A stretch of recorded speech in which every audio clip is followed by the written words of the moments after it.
A primeira que eu gostaria de apontar para vocês é essa que nós chamamos de estrutura funcional. Então, de todas as estruturas é a mais antiga, né? É uma estrutura hierárquica.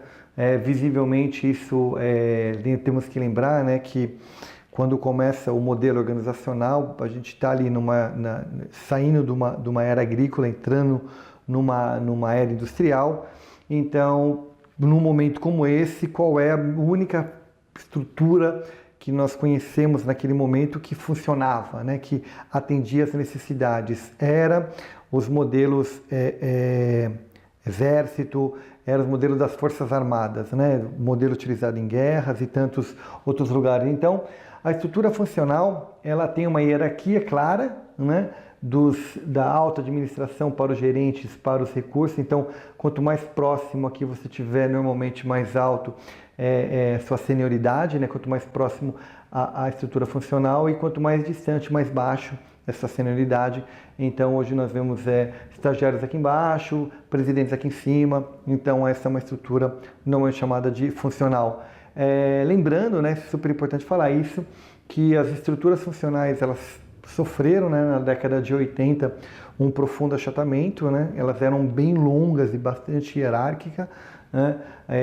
Nós tivemos um momento importante na história da administração, que é lá o downsizing, right sizing, upsizing, né? Que quando as empresas começaram a cortar, né, que a ideia era aproximar, né, o quanto mais a diretoria do cliente, né? Então, esse meio da organização normalmente ele foi extirpado aí. Michael Hammer é um autor super importante para esse momento, né, explicando aí o que aconteceu, né? Ele tem até um livro bastante interessante chamado A Agenda, que explica um pouco disso. Mas para a gente é importante a gente entender que a estrutura organizacional é assim: eu tenho a administração e eu sou separado por gerências, né? Gerências que a gente está chamando de gerências funcionais.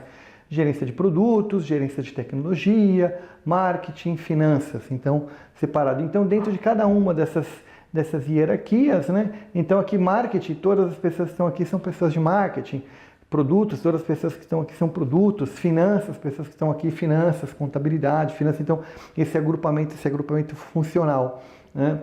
Como que se dá a gestão de projeto numa estrutura como essa? Normalmente ela se dá ilhada, né? Então a única estrutura talvez que a gente vai ter que seja mais matricial aqui seja a própria área de TI, né? Mas a área de produtos, né, que desenvolve um projeto, ela se reúne com a sua própria equipe, define as métricas, as necessidades e implementa o projeto. Finanças vai fazer um projeto e implementa o projeto. Então, nós percebemos aqui que o personagem gerente de projeto, ele praticamente é inexistente aqui.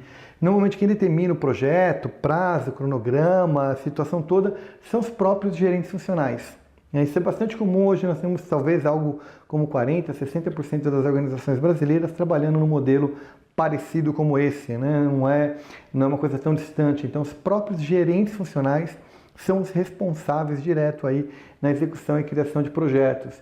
Então, se marketing vai fazer um projeto, o gerente de marketing define as prioridades e usa a sua própria equipe, e às vezes uma ou outra pessoa, de forma muito pontual e rara, normalmente a área de TI talvez acaba sendo um pouco mais utilizada por uma necessidade, mas utiliza como recurso. Esse cara fala com esse, fala que vai usar uma pessoa aqui durante um período e usa da melhor forma que der, troca informações e o projeto ocorre. Então, o budget, né, o orçamento, o cronograma, o escopo, a prioridade do projeto fica então nessa primeira caixa aqui, são os gerentes funcionais que têm o poder sobre o projeto. Ok? Então, essa é a primeira estrutura que a gente queria apresentar para vocês, e ela é a base, né, para toda e qualquer outra estrutura. Então, a partir de agora, a gente sempre compara essa com outras estruturas comerciais, né? Na matricial fraca, né? Na matricial fraca, então, surge então uma coisa diferente, né? Na matricial fraca, uma dessas pessoas, né, normalmente o mais sênior, o mais velho, né, que está ali há mais tempo, o analista sênior, né, o analista pleno, um coordenador, uma pessoa que está mais tempo naquela estrutura, que normalmente assume a responsabilidade do projeto. Então aqui, uma dessas pessoas aqui vai ser, vamos imaginar, para o nosso exemplo, que esta pessoa aqui vai ser o líder do projeto, né? Então vamos chamar ele de líder de projeto. Então a partir de agora ele é o responsável em operacionalizar o projeto. Lembre-se que isso é uma matricial fraca, então a responsabilidade dele, ele tem ainda uma hierarquia diária que ele tem que atender e com pouco tempo que sobrar para ele, ele faz a administração do projeto. Então é importante salientar que numa estrutura como essa, um projeto atrasado, super normal, porque ele vai estar vestindo sempre dois chapéus, né? Um chapéu que é de gerente de projeto, entre aspas, e um chapéu de equipe, né? Então, sempre o chapéu que vai ter maior prioridade é o chapéu de equipe, né? De recurso operacional, recurso diário. Então, a gestão de projeto ocorre desta forma, ok? Então, nós estamos falando de uma estrutura matriz, né? Agora, falando dos projetos ocorrendo lateralmente, e uma matriz fraca, ok? Seguindo, né? Então, assim, na evolução, ok, surge talvez a que eu chamaria de a pior de todas, que é a matriz balanceada. Por que eu chamo pior de todas? Porque lembra que esse cara, ele era equipe, agora ele está gerente. Por que esse é o pior modelo? Porque no período que ele estiver gerente, ele vai lidar com as pessoas, né? Ele vai gerenciar essas pessoas aqui dentro do projeto, né? Como sendo gerente, ok? Só que ele está gerente, ele não é gerente. Então o que ele imagina? Que ele desempenhando um bom papel, ele pode ganhar uma gerência. Pode ser que sim, pode ser que não.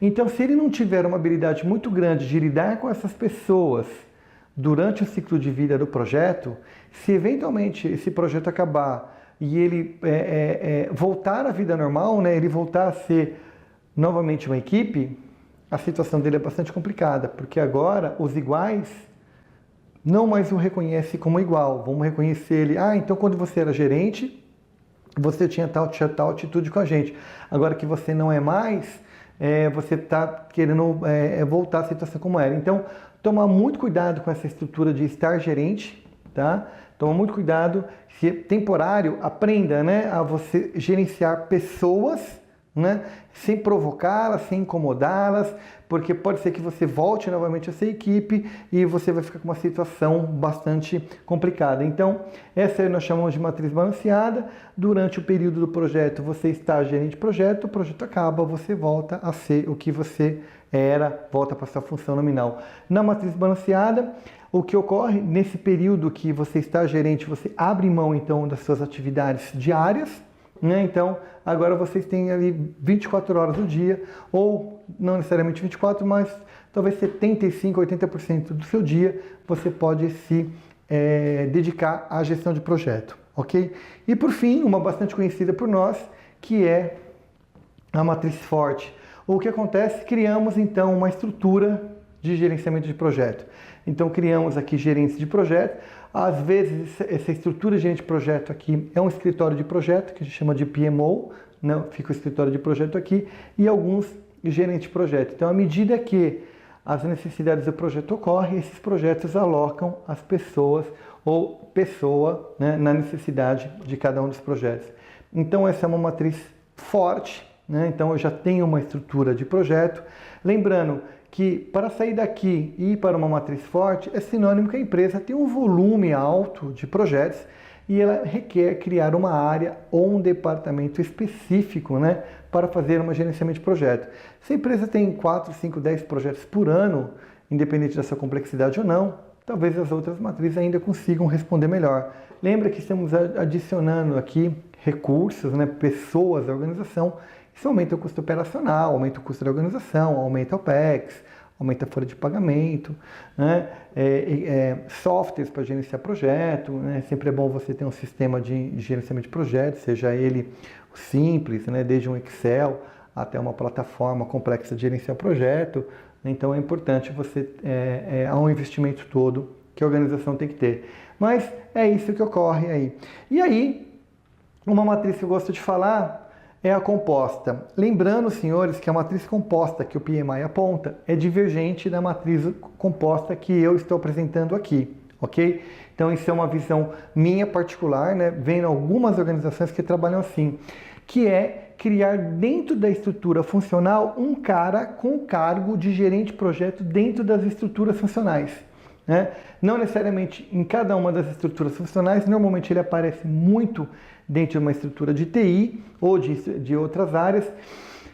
Ele é gerente e ele responde para um outro gerente, então ele é um gerente júnior ou um gerente de projetos. Então ele, hierarquicamente, ele responde à TI, mas essas pessoas que estão abaixo dele não respondem a ele, respondem hierarquicamente à gerência de TI, respondem a ele em relação à gestão de projeto. Ou seja, ele fica bem prensado aqui em termos de estrutura organizacional. Algumas empresas opinam por fazer isso até depois criar, né, uma estrutura de matricial forte e temporariamente tenta operar numa estrutura como essa. Tem os seus benefícios, claro, porque você já começa a implementar ferramentas e técnicas de gestão de projeto. Aqui você já vê o papel gerente de projeto atuando. Então isso é um modelo de matriz composta, né, onde você tem equipes de gestão de projeto. Não é uma matriz que você vê em todas as empresas, mas algumas empresas usam esse modelo, né? Elas acham que é um modelo interessante. A matriz composta que o PMI apresenta é quando você tem uma coordenação de projeto, ou seja, você tem a estrutura de matricial forte, né? E aqui uma coordenação de projeto isolada. Em alguns bancos, né? Posso até apontar alguns bancos aí que utilizam esse modelo, onde você tem setorizadas as gestões de projeto, ocorre gestão de projetos em áreas separadas. Os principais bancos brasileiros que tem, curiosamente, adotam um modelo bastante parecido com esse, né, onde você vê coordenadores de projeto respondendo para gerente de projeto e coordenadores atuando em projetos específicos, gerente de projetos atuando em outras áreas, gerente de projetos respondendo para determinadas áreas e não para outras. A princípio, para quem olha de fora, existe uma certa complexidade, porque é um dinamismo que a empresa adotou. É isso, nós estamos falando de uma estrutura 100% híbrida, né? Uma estrutura que alcança esses resultados dessa forma mais por nicho, por foco. Alguns bancos e outras empresas acham que isso é um modelo que funciona, então fique atento que isso pode ocorrer. Não vamos apontar isso como positiva nem como negativa, apenas uma característica de como a organização encontrou soluções para gerenciar projeto. E esse modelo que é apresentado no meu livro também, falando aí da estrutura funcional, da característica dessa matricial composta aí, ok? O que eu queria apontar aqui, que eu acho relevante, é você, né, gerente de projeto, uma vez que você está dentro de uma dessas estruturas aqui, você dá só uma olhada em relação à sua autoridade, né, comparada com as estruturas funcionais, ok? Então, a sua autoridade numa estrutura funcional de gerente de projeto, ela é mínima, quase zero, e vindo para a projetizada, você tem aí uma autonomia bastante grande em termos de gerenciamento de projeto. Você tem a gestão de projeto praticamente corre livre numa estrutura como essa, né? E numa matricial composta, numa matricial forte, né, você tem um poder quase que balanceado, né, entre os gerentes funcionais e os gerentes de projeto. O que é importante você ter atenção a isso? Que é nesse momento que você sabe do seu poder e influência, né? Então, quanto mais a empresa investe em tipos de estruturas organizacionais que são mais factíveis para a gestão de projetos, significa que seu poder e influência é bastante alto. Entretanto, lembre-se, você tem que apresentar resultados, você tem que apresentar valores, você tem que apresentar, mostrar o porquê veio, né? Então você está entendendo da estrutura organizacional, mas muitas vezes o gerente de projeto, seja por qual motivo, né, ele fica preso, né, aos procedimentos burocráticos da organização e esquece que por trás de todos aqueles procedimentos burocráticos ele tem que entregar um resultado positivo, ou seja, qual for o resultado em relação à gestão de projeto. Então veja que tipo de estrutura você ocupa, né, que lugar dessa estrutura e outro. Às vezes, você está aqui, né, você é um coordenador de projeto, ou seja, você tem um poder, uma influência baixo dentro da estrutura, mesmo a sua estrutura sendo projetizada. Então você tem que entender aonde você está atuando. Às vezes você é recurso de projeto, né? Você sendo recurso de projeto, você não é gerente de projeto, então o seu poder, essa influência é baixo. Então você tem que também entender, olhar para isso, né? E entender que uma vez que você ocupar essa cadeira, né? Uma vez que você ocupar essa cadeira, essa influência aumenta, mas a sua responsabilidade também aumenta, né? O seu poder de resposta também aumenta. E para que você tenha essa autoridade, para que você demonstre, lembra que nos módulos anteriores eu falei o que é autoridade, você também tem que ter competência, você também tem que ter conhecimento, você também tem que conhecer como entregar resultados, né? Não é apenas exigir, não é uma rua com uma mão única, né? A empresa me dá autoridade, agora eu saio mandando. Toma cuidado, é um pouquinho do que a gente vê no filme do Homem-Aranha, né? Toda vez que com grandes responsabilidades, né, que você tem, com grandes poderes, grandes responsabilidades. Então não é porque você tem o poder de sair mandando qualquer pessoa embora que você vai sair dando uma machadada em todas as pessoas. Porque você mandar uma ou mais pessoas embora, você já fica visto, né, pelos funcionários como uma pessoa vilã, né? Uma pessoa que não promove, uma pessoa que só critica. Então as pessoas, então quando você for gerenciar projeto com essas pessoas, você vai ter uma certa dificuldade, você tem que trabalhar demais a empatia, né? Eu acho que fundamentalmente o Coach Carter lá, a gente vê isso claro, é empatia. Se a gente não tiver empatia, se a gente não aprender a lidar com as pessoas dentro da organização, não adianta. O maior desafio da gestão de projeto não é simplesmente entregar um projeto, é o como eu estou entregando esse projeto. Gerar valor é exatamente isso.